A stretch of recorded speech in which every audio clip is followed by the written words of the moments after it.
controlezi. Da. Nu te gândești tu așa cum devin eu acum inspirat și o să scriu o poezie sau compun o muzică sau... E o chestiune de vocație. În cazul ăsta avem o vocație. Interesant e că vocația lui e simultan așa. Cu pornire însă, totuși, după câte înțelegem, către arta plastică, că întâi e desenul și pe urmă vine melodia și cuvântul, nu? Cam așa. Dar depinde de ordine. Depinde de ordine, dar în sfârșit, oricum. Și atunci, întrebarea colegului tău, profit de ocazie, că am mai avut odată început o discuție și ar fi poate cazul să o încheiem acum, așa, e ocazia pe care mi-o oferă, de a continua. Până la urmă, oricâtă vocație ai, îi mai spuneam, și cred că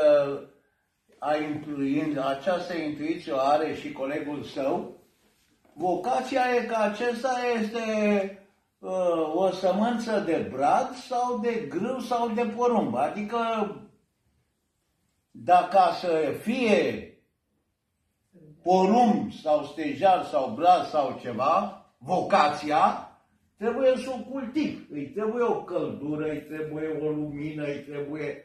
Deci trebuie să o cultivi. Și atunci întrebarea aceasta are sens. Vrei să continui?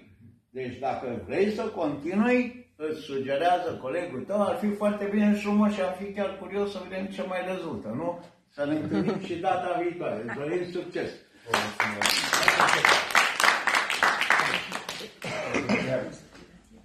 Domnul profesor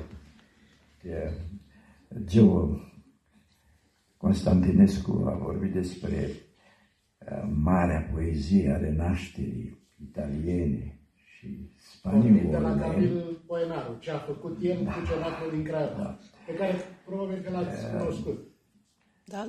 Bunicul lui Johann Sebastian.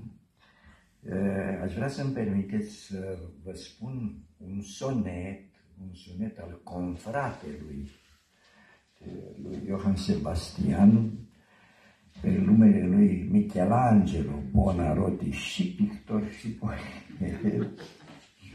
Și un mare poet, unul dintre cei mai mari poeți. Care sună cam așa. Mărită Doamnă, spune-mi cum se face când stei cioplită, dă-i o făptură. Când cel ce-a sucălăvit-o în piatră dură, cu timpul în cenușă se preface. Sub ce-a trudit, făuritorul zace, că-și mai presus e arta de natură. Eu știu, o simt prin propria-mi sculptură ce vremilor le ține pe tenace.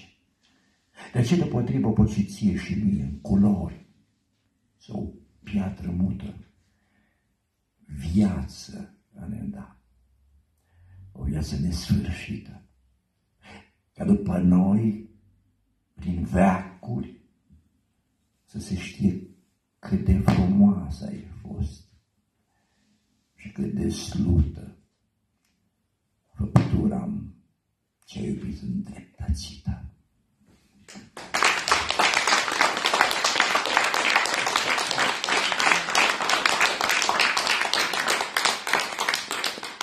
Vă mulțumim tuturor pentru această întâlnire, sper, plăcută, frumoasă. Dacă mai e cineva care nu are volum, mai avem câteva volume acolo.